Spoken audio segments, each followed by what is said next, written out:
Fênix, eu tô aqui radiante, exalando alegria, nosso primeiro episódio, a nossa estreia do Papo de Fênix, mais uma ferramenta para a gente estreitar laços, para a gente conectar, para a gente inspirar, a gente debater assuntos importantíssimos no que diz respeito ao meio feminino e a quem interessar sobre os assuntos e também pautas quentes do momento.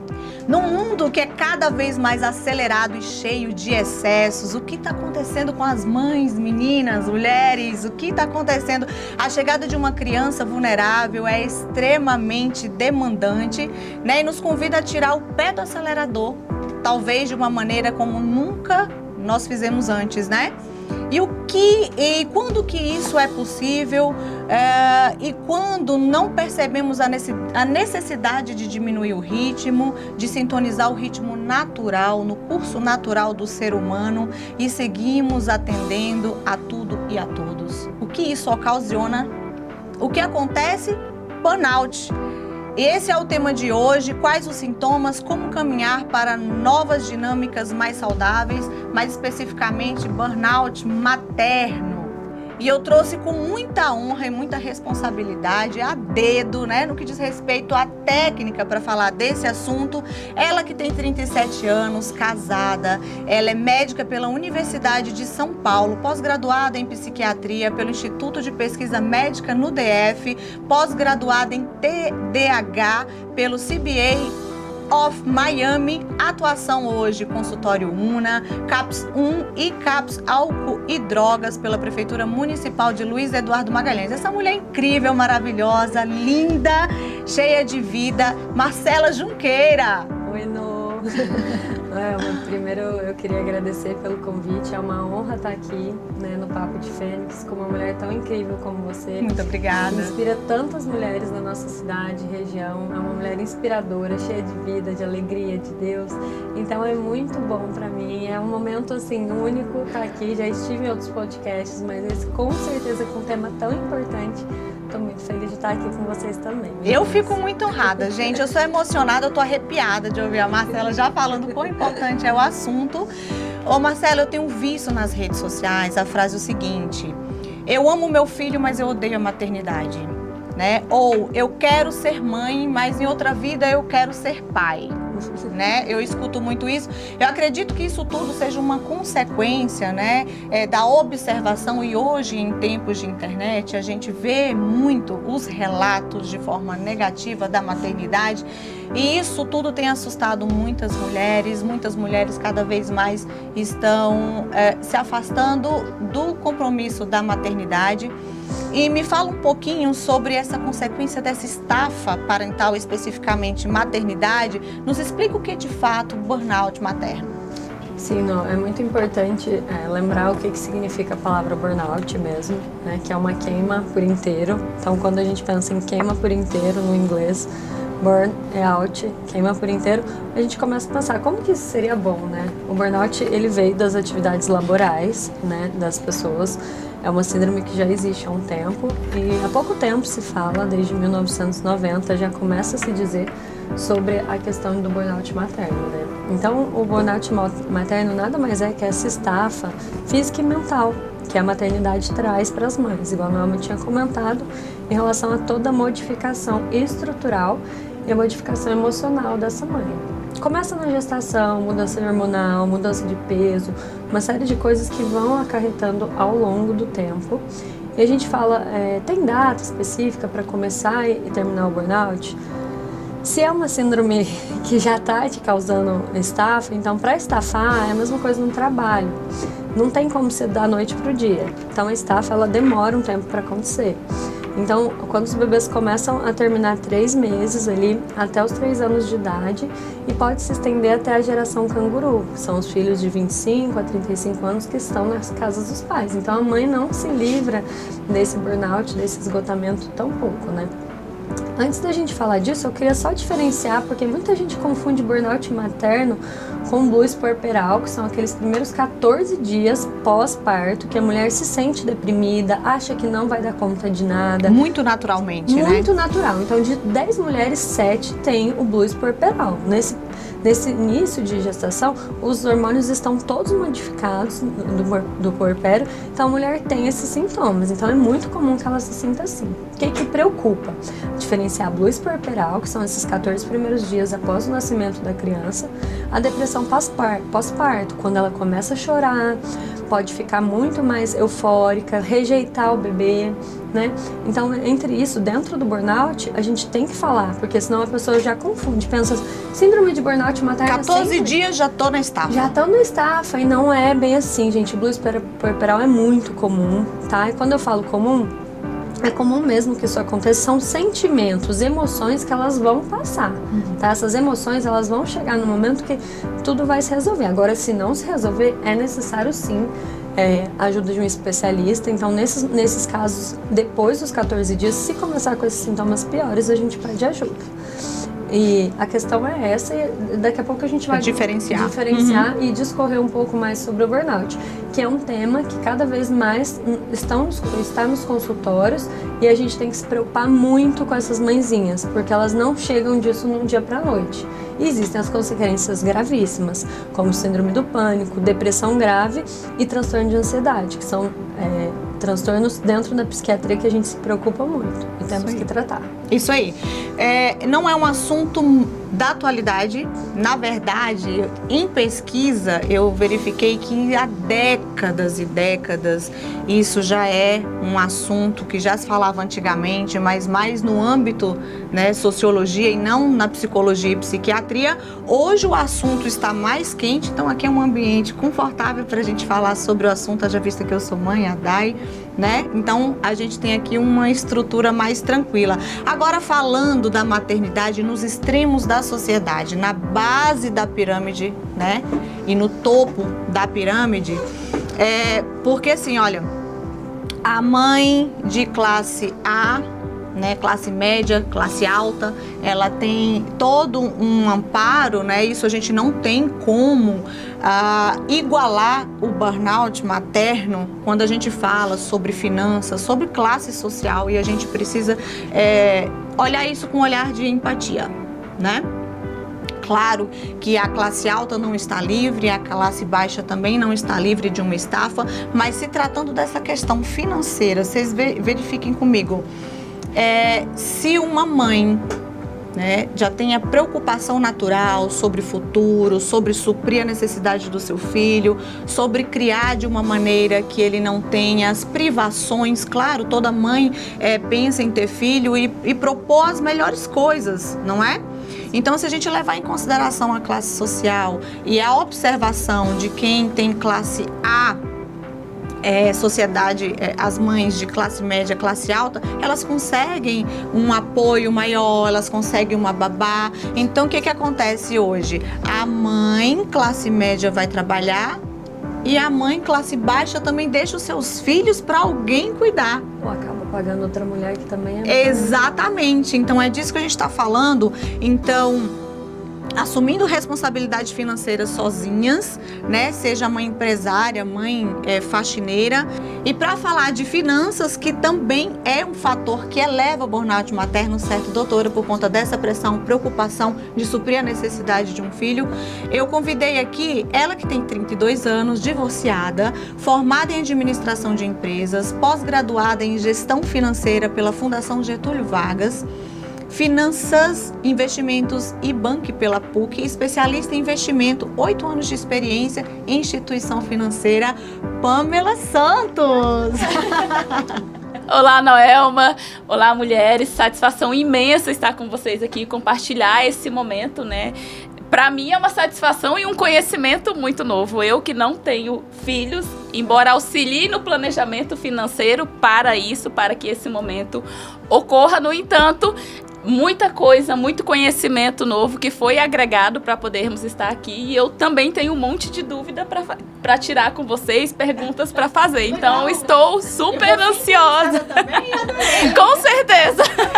Ô, gente, olha só esse dado aqui, olha. A proporção de mulheres chefes de família aumentou praticamente em uma década de 37% para 48%. Praticamente metade das famílias hoje são chefiadas por mulheres. Isso é uma pressão muito grande. Então, para iniciar contigo, Pamela, eu gostaria que você falasse sobre o custo de um filho hoje. Gente, eu brincando com as meninas antes de começar o podcast, né? Quando eu perguntava pra minha mãe se ela me venderia, ela disse que não teria preço, que eu não tinha preço. Após saber esse podcast, ela já vai saber o meu preço. Estou aflita com isso. Mãe, não me venda. O custo de uma criança hoje, de média, você já pode saber que entre 20% a 30% do orçamento familiar vai ser direcionado para uma criança. Isso pode ser de um filho, de 2 filhos, mas pode colocar na ponta do lápis que 30% do orçamento vai para isso. Agora, no decorrer do tempo, as crianças elas vão tendo necessidades diferentes. Então, na classe C, a média de uma criança até chegar aos 18 anos vai entre 300 a 400 mil. Quando nós vamos para a classe B, esse número ele vai entre 400 a 1 milhão.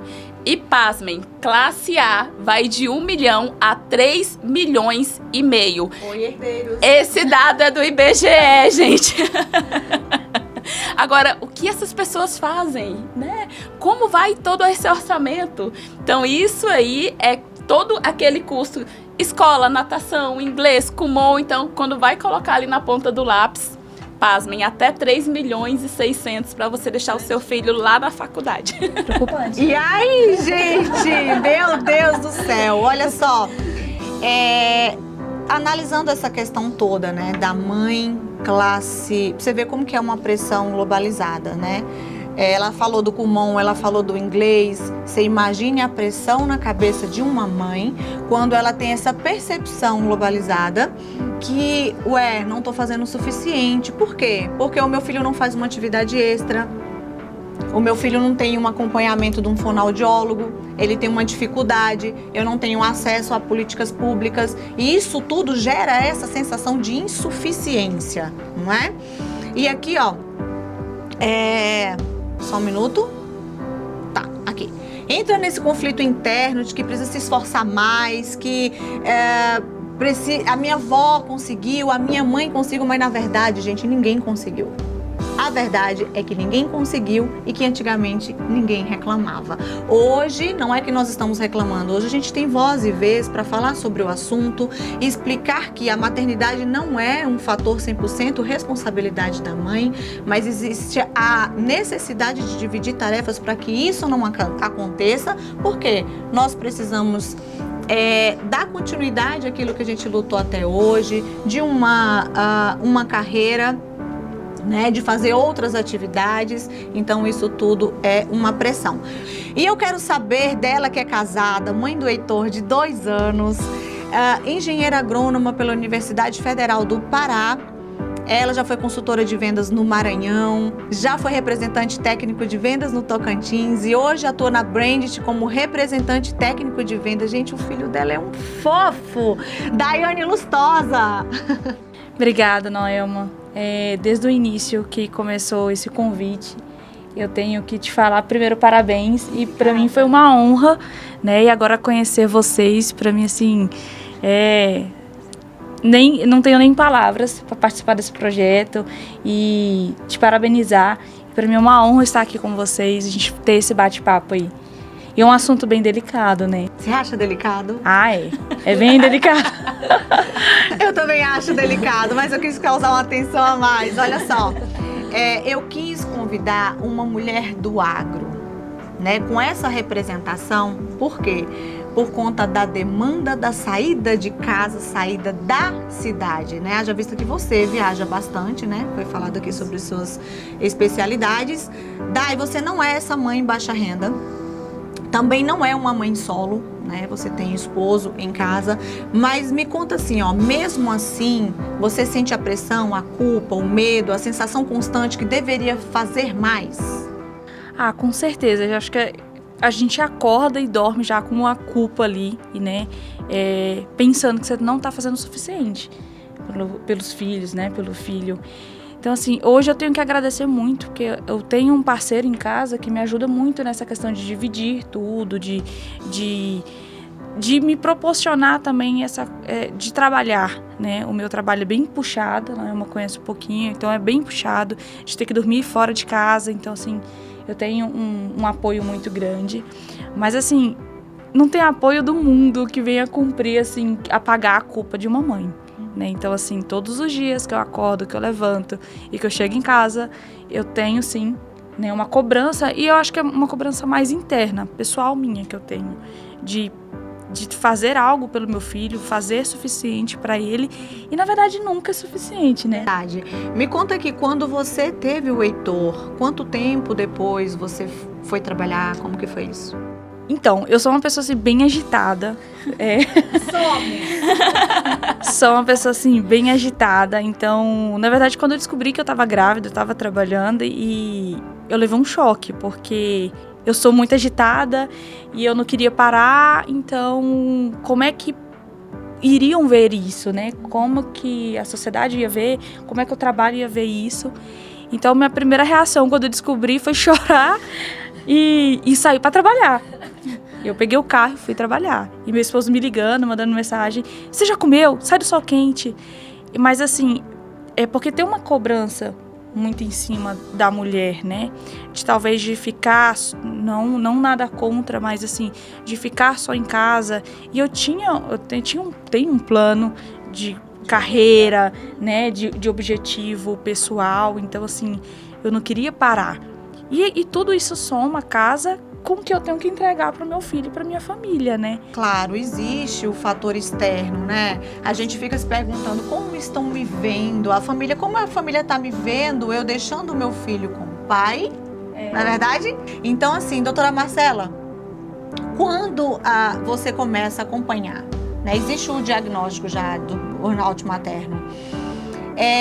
Pensando nessa linha de raciocínio, distribuir tarefas, dar uma tranquilizada nessa mãe. E existe essa opção de trazer familiar para consulta? Quem que vai junto? Quem que normalmente você chama para esse amparo? Perfeito esse questionamento, porque vamos lembrar do que é o burnout laboral, né, da empresa. Então, o burnout laboral, o que eu vou fazer? Eu vou dar um atestado de 30, 60, 90 dias e vou entrar com uma medicação, vou tirar o fator estressor. Agora, na vida de uma mãe, como que eu vou tirar o fator estressor? Tá? Verdade. A característica é tão grande que vocês falando assim, começou a elucidar muito aqui sobre essa questão. O comprometimento dela já começa na cabeça, ela dorme, acorda pensando naquilo. Quando ela chega no meu consultório, ela já tem tudo para falar a quanto ela está se cobrando, né? O quanto ela está estagnada, o tanto que já houve essa fadiga mental. Então, os familiares são de extrema importância, né? O cônjuge, muitas vezes, ele não está ali com a esposa. O que a gente faz? A gente telefona, pede para essa pessoa estar perto. Importante. Não é sempre a família, pode ser um amigo que consiga ajudar, mas não é aquela ajuda de uma noite. Dorme aí, fica aí por uma noite, paga um spa para ela, dê um brinquedo pro filho dela. Não é isso, ajuda, o buraco é muito mais embaixo. O que está causando essa dor interna, né, nessa mãe? O que é a culpa? Então vamos entender que a culpa não é só para ela, que existem, mostrar, abrir o olho, abrir a mentalidade dessa mulher, porque a culpa, ela mata, né? Então, essa culpa constante, ela faz com que a pessoa se sinta sozinha e abandonada dentro de uma bolha. Então, é muito importante a gente lembrar que essa mulher não está sozinha numa bolha. E se está, a gente tem que achar um meio termo. Porque é o que eu falei, eu não vou conseguir tirá-la do ambiente laboral. Muitas vezes ela tem que trabalhar, ela tem que cuidar de mais de um filho, ela tem que planejar toda a rotina de uma casa e muitas vezes ela que coloca o dinheiro também. Não estou falando só de mães solos, mas mães que estão com alguma dificuldade. Às vezes a gente vê aqui na cidade até pais que ficam desempregados por lavouras, por épocas, né? E isso causa um Então nós estamos falando de todas as classes. De todas as quem chega para você pagando uma consulta e quem você atende no CAPS. Isso, exatamente. Então não tem essa classe social, porque a questão, os sintomas específicos do burnout materno são iguais para todas as mães. Não é que uma apresenta a diferença. Então, tem a definição. Nós temos na psiquiatria critérios diagnósticos. Então, exaustão física e isso que eu ia te perguntar agora. Especificamente sintomas. Dor de cabeça. A mãe chega uma dor de cabeça que ela nunca sentiu. insônia ou excesso de sono, pode se diferenciar nesse sentido. Essa estafa física e mental é uma fadiga, então começa a ter dores articulares, a pessoa tem dor, ela acha que é tudo, ela acha que é uma gripe, mas aí aquilo começa a passar o tempo e ela não percebe. E essa fadiga, ela está se arrastando dia após dia. Né? Na psiquiatria a gente tem muito de dosar vitaminas, as principais vitaminas, minerais do organismo. E você dosa tudo e tá normal. E ali você vai olhar o ambiente da pessoa, a casa da pessoa, ela chega muito cedo no trabalho, volta à noite, ela tem que cuidar de tudo nos mínimos detalhes. Mas ela, na questão comportamental, por exemplo, a mãe que ela já é diagnosticada, ou seja, um sintoma, vamos lá, é aquela mãe que ama seu filho, obviamente, mas quando, por exemplo, ela recebe um convite da amiga, vamos jantar, vamos, pelo amor de Deus, eu preciso ir, porque eu preciso sair um pouco desse âmbito, seria mais ou menos isso? Com certeza. Então a gente tem essas técnicas dentro mesmo. Então fazer algo por hobby, que a mulher gosta, né? Trazer a família. Então eu costumo muito falar dentro das consultas, escolha um dia com seu marido. Eu sei que parece impossível, todas as quartas, todas as quintas, dia do amor, dia do sexo, porque a mulher ela deixa até de ter relação sexual. Ela perde a verdadeira identidade. E dentro disso ela se perde e ela não acha mais a saída. Só então, mãe, nada mais. Nem mulher, então, nem esposa, mesmo, nem amiga. Eu não posso pensar que vai ter um bote ali pra salvar ela, porque ela vai precisar colocar o colete salva-vidas nela mesma, né? É aquele mar ali, ela tá se afogando naquele rasinho. E dentro disso, só uma mãe mesmo para entender. Então, esses convites, lugares que a pessoa goste, a própria autoestima, né? Beleza cura, às vezes ela tá ali toda sem maquiagem, tá com a unha por fazer, muitas vezes é corrido esses primeiros meses do bebê, mas depois ela precisa voltar para uma rotina de autoestima. Isso é essencial. Parece muito utopia, né? A gente falar disso, né? Porque, mas assim, são coisas simples, não precisa ir a manicure, mas pintar uma unha, o marido ficar com o filho, porque na verdade não é ai que bonito, o marido tá ficando com o filho, ele está ajudando, não, ele está fazendo uma coisa que também é parte da família, né? Quando a gente fala de burnout materno, a gente pode estender para burnout parental, né? Os dois, a gente está falando específico de maternidade, mas o paterno também existe, vice-versa. Sem sexismo, mas chega muito para você burnout paterno? Não. Já chegou? Não já sou chegou. Eu que estou dizendo. Já chegou. Já chegou, mas são mínimos os casos. Sabe por que eu pergunto isso? Você falando aqui me trouxe tantas lembranças e eu quero compartilhar, porque quando eu falo que isso é um assunto realmente muito antigo, e realmente na minha família, minha mãe, veja só, 6 filhos. Do lar, meu pai trabalhava lavouras e também comércio. Minha mãe sempre foi aquela mãe muito presente e também ajudadora do meu pai. Multitarefas, muitas tarefas. E a gente está falando sempre de criança pequena, né? E pela minha ótica, sendo a caçula de uma família de 6 filhos, a minha mãe teve a demanda dos filhos em resolução, do que já era jovem, do que estava nos dando trabalho adolescente, e eu ali, criança. Agora eu fiquei emocionada. Sim, mas não tem como não ficar. Hoje eu usei até o perfume que minha mãe usava, porque esse assunto é delicado. E eu lembro quanto ela era dedicada e ao mesmo tempo a gente via que ela não conseguia fazer tudo. Com certeza. E não tinha essa história de ter um tempo com o marido, de ir fazer uma unha. Eu lembro das unhas descascadas. Eu lembro do cabelo bagunçado. Eu lembro da histeria, da irritação comigo. Gente, depois de 6 filhos, ninguém tinha mais paciência comigo. E o quanto que isso adoece toda uma estrutura, porque desconta no pai, que chega em casa. Eu não tenho lembranças de ver, não estou criticando o meu pai, mas é uma questão da gente falar. Eu não lembro de ver o meu pai varrendo uma casa. Entende? Então eu vi uma divisão de tarefas da minha mãe com os meus irmãos. Então meu pai trabalhava fora, chegava muito cansado. Então eu lembro que ele tomava um café e assistia o Jornal Nacional. E a minha mãe estava na lida de cuidar de Toda a mim, casa, se fez das tarefa. crianças. Então é disso que a gente está falando, né? É uma coisa muito enraizada, é um negócio engessado e que como que a gente vai poder sair dessa bolha conversando como a gente está fazendo aqui, trazendo essa consciência de que, Chamando eles, que o né? filho não é 100% obrigado. Ah, teve filho, você que lute. A louca é a mãe. Nossa, que histeria. É a soma disso tudo. A gente está falando de mãe de um filho. Eu sou mãe de um filho. A Day é mãe de um filho. E veja só, eu lembro que eu me vi sozinha, e muitas vezes. Eu resolvi os meus dilemas sozinha.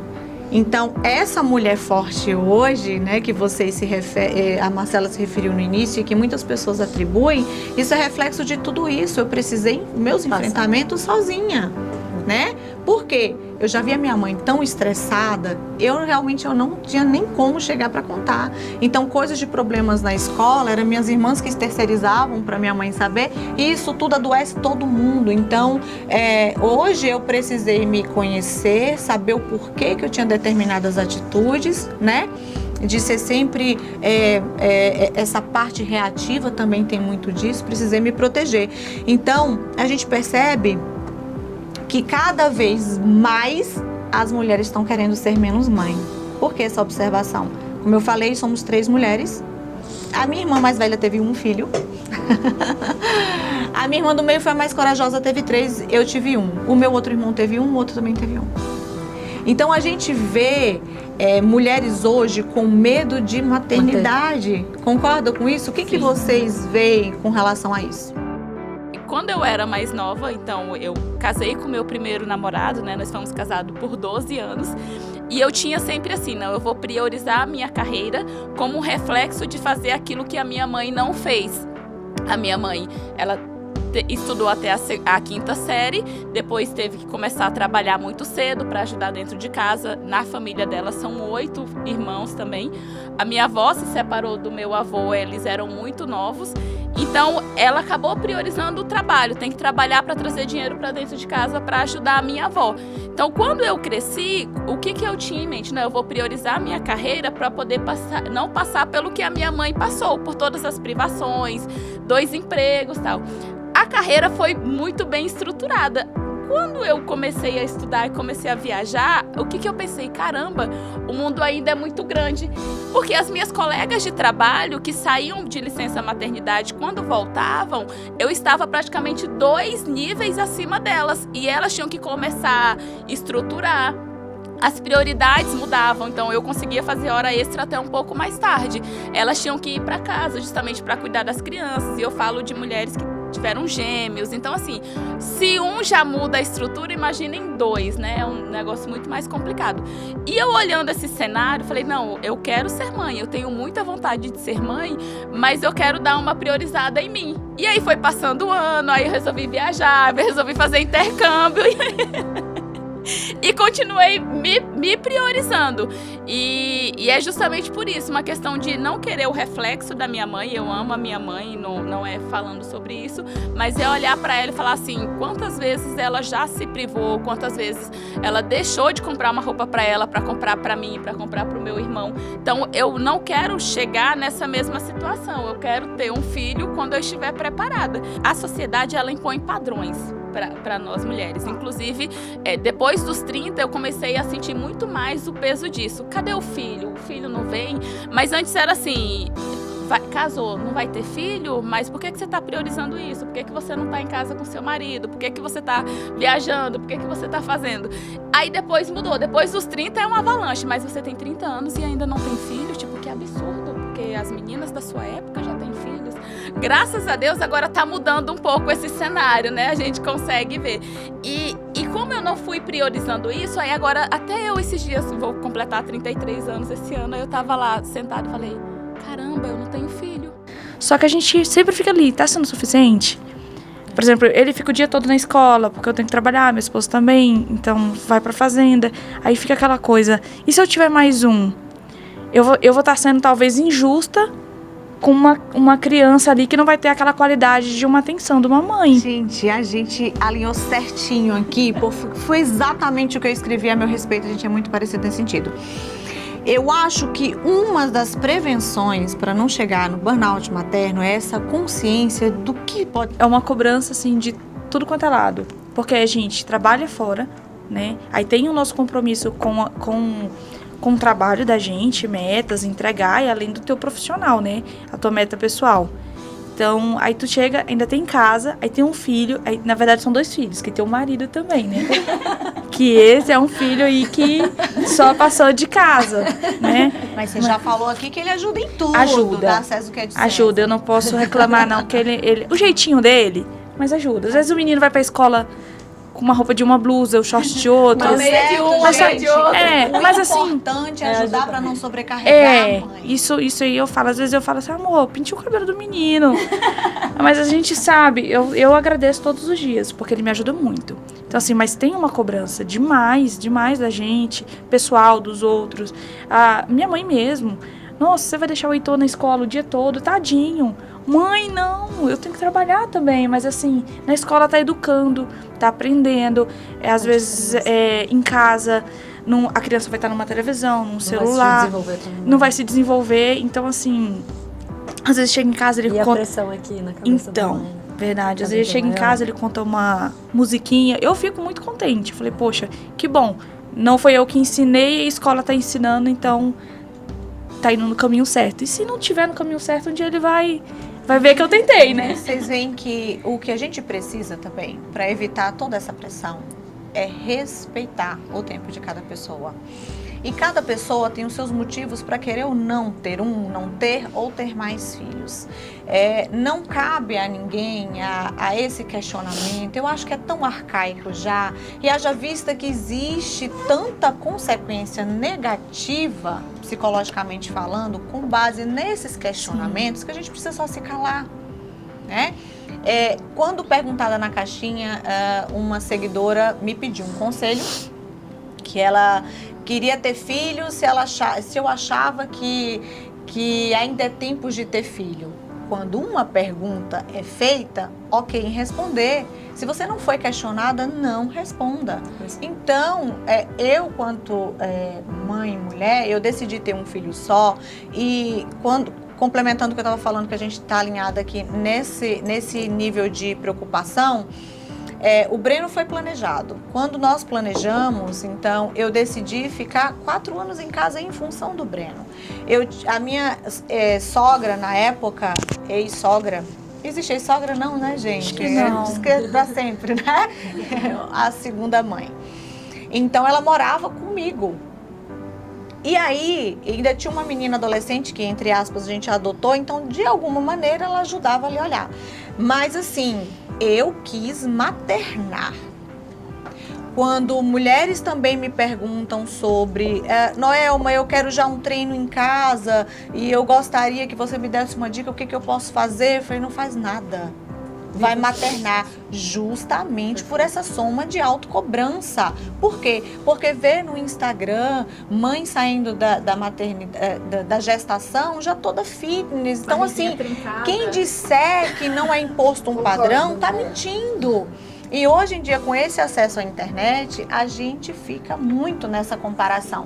Então, assim, materne, tem tempo para todas as coisas. A infância, ela é uma vez só, você vai retomar os treinos, você vai retomar a sua carreira. Então, foi exatamente essa linha de raciocínio que eu fiz e me sinto muito tranquila com relação a isso. Então, hoje, não estou livre de problemas, da problemática da adolescência, né, que é o caso agora. O Breno vai fazer 18 anos, então já é jovem, então tem toda uma demanda, preocupação. E o risco do burnout materno, ele não se restringe somente... Tô certa, doutora? Porque a gente fala muito sobre a demanda do trabalho da criança, da primeira infância. E eu lembro que o ano passado eu cheguei num nível de estresse absurdo, assim, de preocupação, então somatizou o divórcio, somatizou um adolescente ali querendo ser visto. Então, assim, eu fiquei num nível de preocupação e de medo, de angústia, que eu falei, gente, eu tô numa estafa. Então, a gente precisa falar sobre o burnout, não somente na linha do tempo, primeira infância, concorda? Sim, perfeito. Igual eu te falei, cada fase da vida de uma criança, né, até a adolescência, a vida adulta, que é a síndrome de canguru, guru, interpreta muito, né? Aham. De quando aquilo vai passar para a mãe. Então, cada fase da vida do filho vai demandar da mãe. Então, isso é muito importante, mas o nome do burnout, né, de que se queimar por um todo. Então, a mãe, ela pensa no melhor para o seu filho o tempo todo. Então, essa cobrança, esse excesso, né, essa fuga da realidade, que é onde, às vezes, ela não quer estar trabalhando. Às vezes ela quer estar lá maternando e ela não pode, então ela se cobra muito mais. E existe também aquela mãe que não gosta de maternar. Porque existe, gente. A gente não acha que sempre a mãe vai gostar de maternar. Então isso é falado, sim, é dito. Então, especificamente para cada caso, é um caso, mas essa questão de diferentes fases da vida que demandam dinheiro também. Sim. Às vezes a mãe se cobra porque ela pode dar aquilo e ela não pode dar o tempo. E vice-versa, né? Então, às vezes quer ficar em casa, mas o orçamento não familiar pode, não permite, né? Então tem que voltar a trabalhar com 6 meses e aí fica nessa culpa também de estar trabalhando sendo que queria estar em casa, né? Exatamente. E assim, cresce cada vez mais o mercado, né? Que as mães estão, mas também não ganhando como os homens. Isso é importante a gente frisar, né? Então ela faz o mesmo trabalho que o outro homem, ganha menos.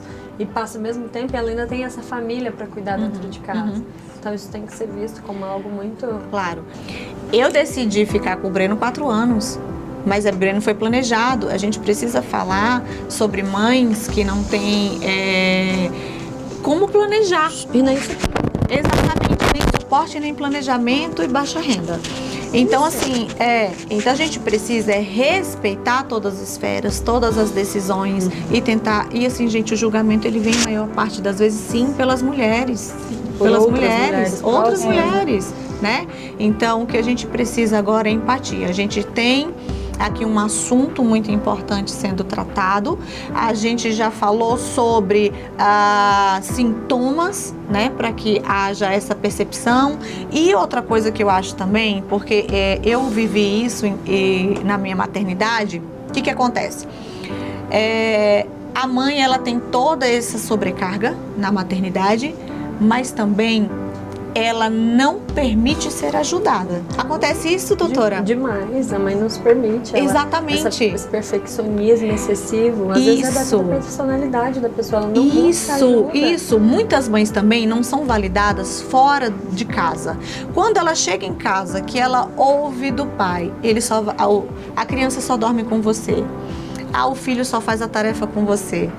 Ele só toma banho com você. Isso gera em nós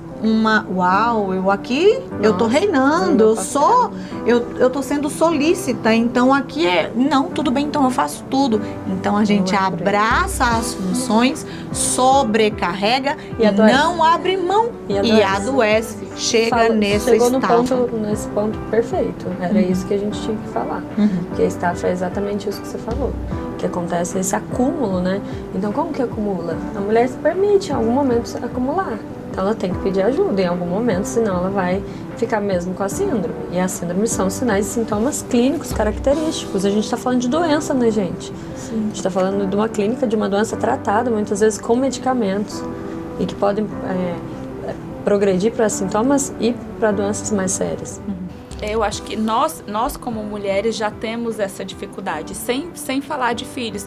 Aquela relação de que eu preciso ser forte, eu preciso ser imbatível. As músicas hoje falam isso, né? Tipo, eu sou imparável, eu sou a Mulher Maravilha, eu sou um poste sem freio, eu sou tudo isso. E aí, quando se chega nesse momento... gente, eu quero freio, pelo amor de Deus. Olha, sério. Deixa. Eu brinco que eu já quero... tá bom, gente, eu quero ficar ser guerreira, agora eu quero ser herdeira. Eu quero fazer bolo e assistir Sessão da Tarde, eu quero tranquilidade, receber meu filho em casa, oh meu Deus. Não, eu acho assim, esse assunto que você falou é importante para a mulher e para o homem também, que a gente permitir, e não é feio, a gente não vai ser uma mãe inferior, uma péssima mãe, menos mãe, se a gente falar assim, hoje eu dormo com você, que eu não tô dando conta, tô cansada.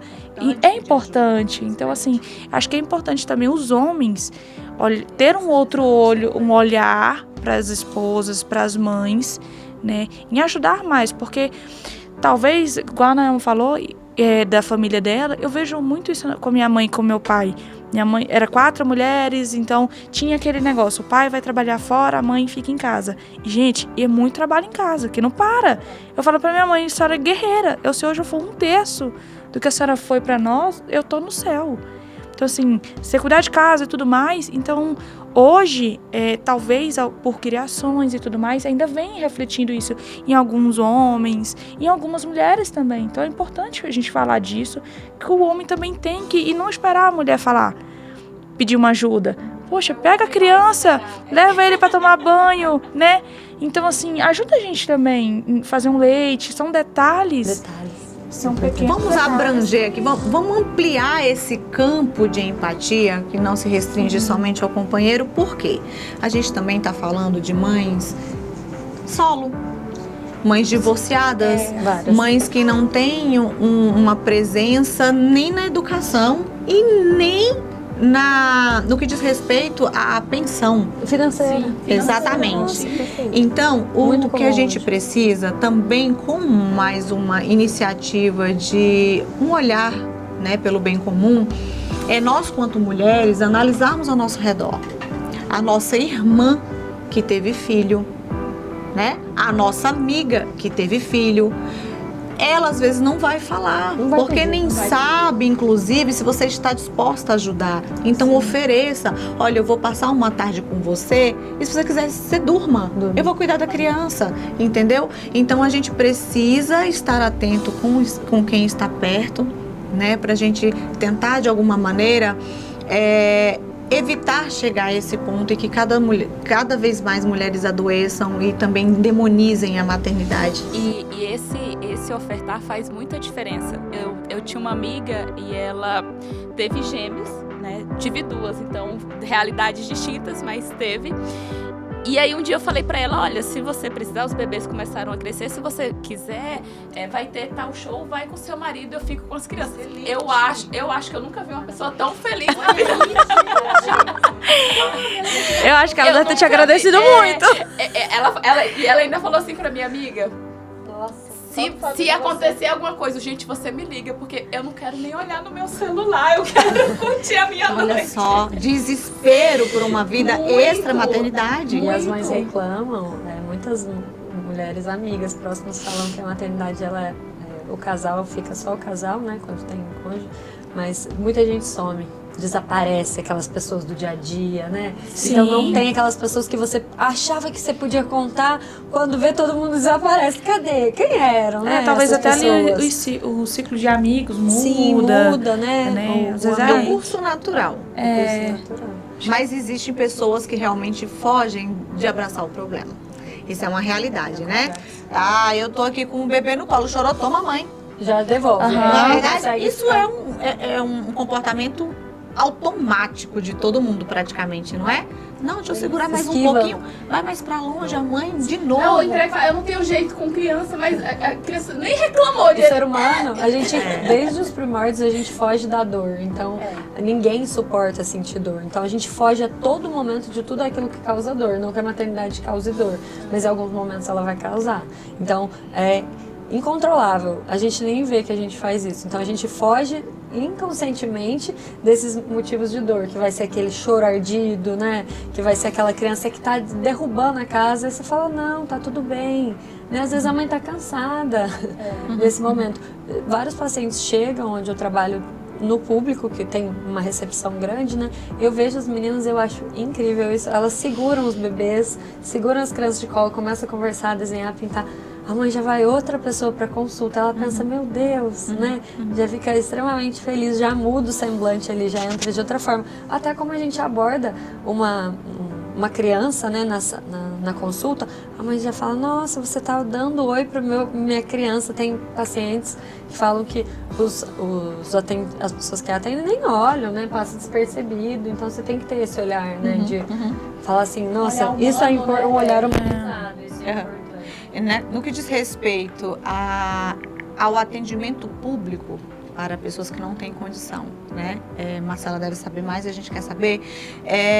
A demanda de atendimento no CAPS, os programas que hoje existem, né, que você atende, A lista de espera é grande, consegue atender? Como que são essas políticas públicas para atendimento dessas mães? Certo. Atualmente no município nós estamos com o CAPES, a demanda de policlínica, que é uma demanda que existe, o paciente tem que levar no postinho aquela guia, né? A requisição vai passar por psicólogos também, e se o caso for grave, chega antes pra gente. Então, assim, é uma demanda de espera, porque é bem grande, mas sempre que existe um olhar do profissional de saúde, e nós estamos bem preparados, nossa equipe está muito boa, não tem que reclamar, mas eles olham e falam assim, não, essa mãezinha precisa. Então, o Gileno, eles pedem interconsulta, eu vou até o Gileno muitas vezes, né? E sempre que é uma mãe, a gente que não tem como, a gente procura passar o quanto antes, o mais rápido possível. A gente tem conseguido, porque a maternidade, ela tem uma demanda emergente. Exatamente. Por que eu estou falando isso? Porque a gente está falando aqui no âmbito local, mas isso é um alerta para a todas as cidades, ao âmbito político, que precisa ter um olhar atento com relação a isso. E aí a gente entra em política, né? Mais mulheres envolvidas, porque sabe da demanda feminina, talvez lute mais em função disso e tenha mais iniciativa de programas que atendam essas mães. E a gente está falando de mães, de filhos comuns. E as mães atípicas, gente, imagine o estresse que é, a carga que é para mães de filhos, mães atípicas, de filhos que tenha autismo, com certeza. Então, assim, a gente precisa falar sobre isso, né, nesse meio político, o que está sendo feito, porque aqui a gente tem um problema, a gente tem aqui algumas saídas humanizadas, né? Não é na prática, técnica, tem a psicóloga, tem o psiquiatra, mas é óbvio que o atendimento é para quem pode pagar. A demanda é muito mais alta do que profissionais possíveis para atender essas mães. Mas a gente teve agora, recentemente, o pessoal uma iniciativa privada, do pessoal ex-alunos da FAF, são particulares, mas que estão com essa iniciativa. E foi feito. Legal. Bem maternar, depois eu olho aqui o nome certinho. E até uma amiga que trabalha aqui, ela se forma, a Rebeca Sena agora, que me mandou vários materiais de burnout materno, depois eu mando para vocês. Que ela está fazendo agora, começa esse mês, nos postos de saúde, fazer um questionário, né? Então, sociodemográfico, com questões abertas. Então, ela vai estar por aí nesses próximos 3 meses.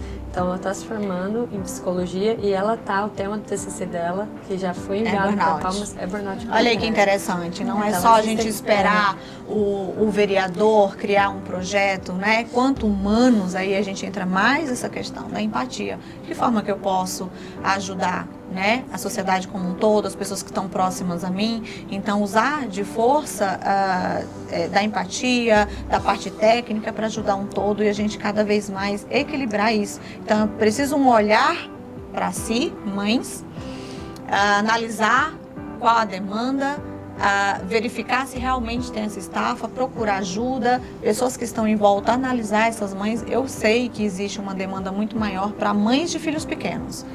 Então, quando a gente está falando de salvar essas mães, mas a gente está querendo salvar quem? Qual é a mãe? É a padrão ouro, a mãe branca classe A?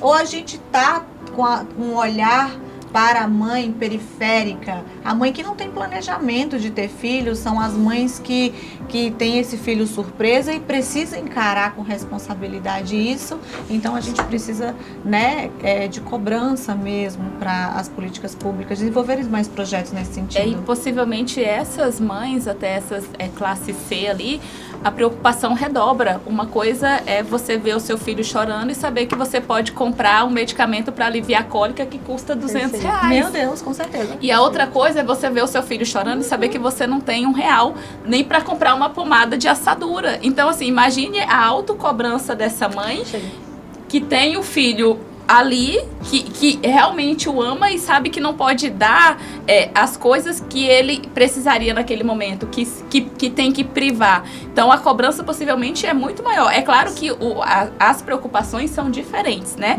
Uma coisa é você pensar, não, o que eu quero pro meu filho, pra onde que eu vou, onde que eu quero que ele estuda. E a outra tá ali só se preocupando com a fralda do outro dia mesmo. Tipo, que eu vou...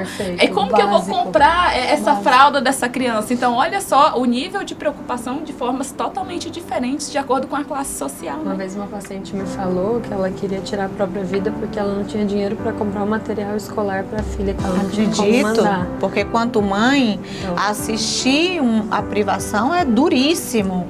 Então é por isso que cada vez mais mulheres têm esse medo de ter filho, né? E quando a gente fala, né, com a Dai, que ela teve essa consciência do tempo, né? Quando a gente tem essa consciência de quanto custa um filho, enquanto você puder parar para analisar essas questões, isso é muito importante, essa consciência, porque a gente não quer quantidade de pessoas no mundo, a gente quer qualidade, a gente quer criar bem, a gente não quer esse sofrimento das pessoas, né? A gente quer um alinhamento do sistema assistindo essas pessoas, essas mães, essas crianças, e tem um futuro promissor, né? Que tenha direito a tudo e não sobrecarrega essa mãe que fica preocupada, que ela não tem a assistência do...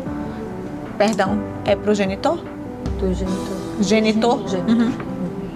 Não tem assistência do genitor, não tem ali, na verdade, nem a aceitação da paternidade, né? O reconhecimento da paternidade. Não, e muita gente, eu acho importante falar disso, vocês citaram uma de pacientes especiais, de crianças especiais.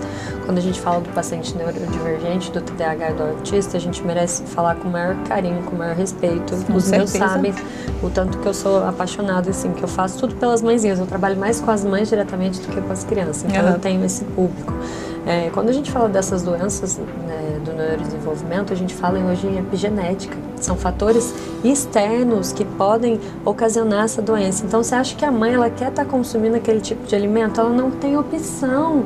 Então, às vezes você escuta uma nutricionista te passando aquele cardápio lindo, maravilhoso, a mãe não tem essa opção de comer da melhor forma possível. Não é uma alimentação nutricional, é uma alimentação de sobrevivência. De sobrevivência. Então a gente fala em epigenética, nesses principais transtornos, isso é muito atual, então a gente pode parar para pensar. E a cabeça daquela mãezinha que achou que gerou um filho com autismo, porque escuta de epigenética, fala, eu não comi direito, então a culpa é minha. Elas chegam com essa culpa dentro do consultório. E essa culpa é a mais exaustiva. Somatizada, tudo isso. Somatizada de uma vida, né? De um tempo. Tudo isso, o burnout. Então a gente tem que olhar bem diferente para essas mães. Né? Estamos na reta final, desculpa. Não, tem um olhar mais empático mesmo. Isso aí. Estamos na reta final, tem umas perguntas para fazer. Dai, o que te faz mais feliz na maternidade? Quando ele fala eu te amo, né? Não pensa, por mais exaustivo que seja. Esses dias eu tava em casa, a gente tá em processo de relatório e tudo mais, e eu precisava atender um cliente no outro dia, eu precisava sair 6 horas da manhã, e eu fazendo um relatório, e ele escreveu um coração. Meu Deus. Ele, mamãe, escreve coração, e ele disse, te amo, mamãe. Meu Deus. Era 11 horas da noite, então é por isso que eu faço o que eu faço. É pra quando a gente chega em casa, tem um abraço e um eu te amo. Recompensador. Linda, linda, linda. Pamela, o que é sucesso pra você? Chorou, querida? Chorei toda. Eu também quero ter um bebê falando que me ama. Enquanto isso, tem uma cachorra. Ai, pouca. Nossa, embora pouca como cachorro que já fiquei sabendo que está arrastando asinhas para outra. Pois é. Pamela, o que é sucesso pra você hoje? Acho que é sucesso eu olhar no espelho sem cobranças de terceiros e falar, eu vivi até aqui uma vida que para mim valeu muito a pena. Os próximos passos serão diferentes ou serão parecidos, mas tentar tomar uma decisão sem a interferência daquilo que os outros querem para mim. Então, toda vez que eu consigo tomar essa decisão, toda vez que eu consigo fazer um caminho, um passo, que eu me orgulho dele, eu falo, eu tive sucesso nessa decisão. Então, são sucessos diários, né? Não existe um conceito tipo de sucesso, eu zerei a vida aqui. Mas cada vez que eu olho no espelho e falo, eu me orgulho de você, pra mim isso é sucesso. Má, eu chamo carinhosamente, né? Foi difícil de chamar doutora, Marcela. Mas assim, eu vejo uma serenidade, uma completude em você, eu vejo um autocontrole, uma coisa gostosa, uma energia assim que me encanta muito. E a minha pergunta é de tantas coisas que você já fez e a gente vê essa completude, tem assim algo que você queira muito ainda realizar? Com certeza, maternar, e espero que seja em breve. Quero muito, é um grande sonho da minha vida ser mãe. Espero que seja o mais breve possível. Estou me preparando para isso e muito feliz nessa nova jornada que eu tenho certeza que não vai demorar para acontecer. Gente, como que é bacana, porque independente... Imagina assim, ó, a gente tem todo esse relato externo e isso nos gera um senso crítico reflexivo. Quero ter outro filho, não quero ter mãe. A Marcela, quanto doutora, ela mais que ninguém sabe das demandas. E ela quer maternar. E que bacana. Então, eu acho que o senso de completude aqui é respeitar decisões dos outros e empatia também.